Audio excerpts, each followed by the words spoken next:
দেশ স্বাধীন করেছেন, এখন এই দেশকে আপনাকে রক্ষা করতে হবে।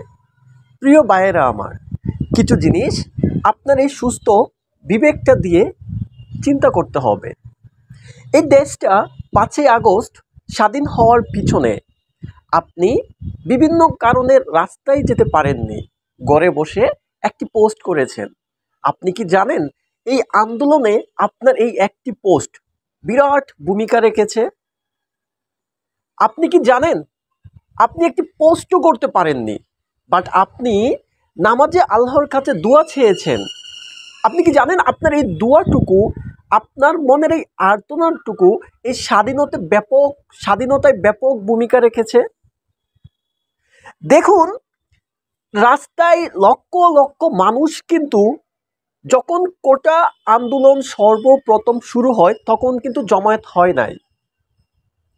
কোটা আন্দোলনের শুরুটাকে কেন্দ্র করে আপনার আমার বিভিন্ন রকম প্রতিবাদমূলক পোস্ট সোশ্যাল মিডিয়ায় সারা বিশ্বব্যাপী ছড়িয়ে যায়। ওই থেকে আমাদের মধ্যে প্রেরণা যোগায়, ওই থেকে আমাদের মধ্যে শক্তি এবং সাহস চলে আসে। আমরা একে একে করে ঘর থেকে বাহির হয়ে সারা দেশে বিভিন্ন জায়গায় যে যার মতো করে যুদ্ধ চালিয়েছি, অবশেষে পেয়েছি আমাদের এই স্বাধীন দেশ।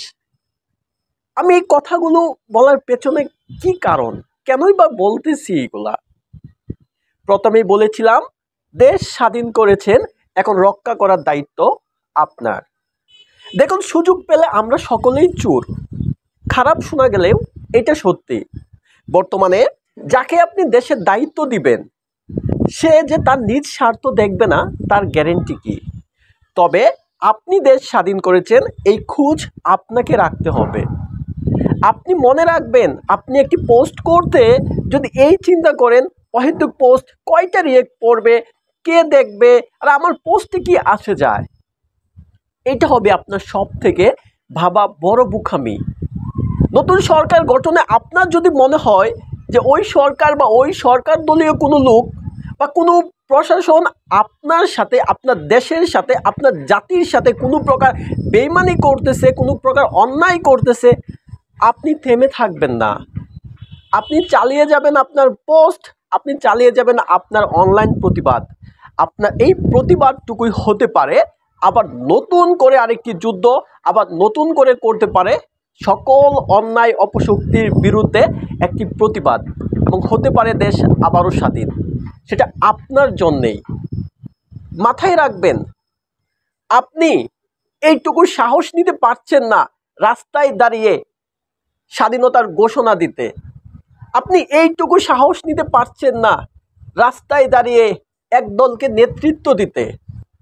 তবে আপনি এইটুকু করেন, যে কথা বলতে জানে, যে নেতৃত্ব দিতে জানে, যে ন্যায়ের পক্ষে নিজের প্রাণটাকে বিসর্জন দিতে জানে, তার পিছন থেকে তাকে সাহস দিতে, তার পিছনে আপনার কথা বলতে, তার জন্যে সৃষ্টিকর্তার কাছে দুয়া চাইতে। আপনি এইটুকু পারেন, তার জন্যে আপনার ফেসবুক প্রোফাইলে ছোট্ট একটা পোস্টের মাধ্যমে প্রতিবাদ জানাইতে। আপনি কি জানেন আপনার এই প্রতিবাদ, আপনার এই ক্ষুদ্র চেষ্টায় তাকে স্বাধীনতা এনে দিবে? এই 2024-এর 5ই আগস্ট থেকে আমরা শিক্ষা লাভ করি, আমরা যে কথা বলতে জানে তাকে কথা বলতে দিব, যে দৌড়াইতে জানে তাকে দৌড়তে দিব, যে ন্যায়ের পথে থেকে নিজের প্রাণটাকে বিসর্জন দিতে জানে, আমরা তার সাথে থেকে তার স্বাধীনতা পর্যন্ত পৌঁছে দিব, তার সমালোচনা নয়। মাথায় রাখবেন, যদি আপনার কোনো একটা জিনিস ভালো না লাগে, মনে হচ্ছে সেটা অন্যায় না, রাষ্ট্রের বিরুদ্ধে না, কিন্তু আপনার ভালো লাগে নাই, এটা সমালোচনা না করে এইটা থেকে আমি দূরে থাকব। যদি কেউ অন্যায় করে বোঝানোর চেষ্টা করব, যদি না বুঝে প্রতিবাদ গড়ে তুলব, ভয় না। একটা জাতিকে ভয় পেয়ে আসলে দাবিয়ে রাখা যায় না, যেটা আপনারা দেখিয়েছেন। যেটা 15 বছর ছিল, হয়তো বা এই 2024-এর জুলাই আগস্ট মাসে যা দেখিয়েছেন আপনারা, সেটা এখন থেকে 5 বছরেই যথেষ্ট। 5 বছরেই একটা জাতিকে চিহ্নিত করে এই জাতিকে ছুঁড়ে ফেলতে সম্ভব, আপনারা পারবেন। তবে হ্যাঁ, কারো সমালোচনা করে নয়, যে কথা বলতে জানে, যে চলতে জানে, যে সাহস দেখাইতে জানে, যার মধ্যে এই বীরত্ব আছে তাকে সাপোর্ট করবেন। এটাই হচ্ছে আমার এই ভিডিওর মূল লক্ষ্য।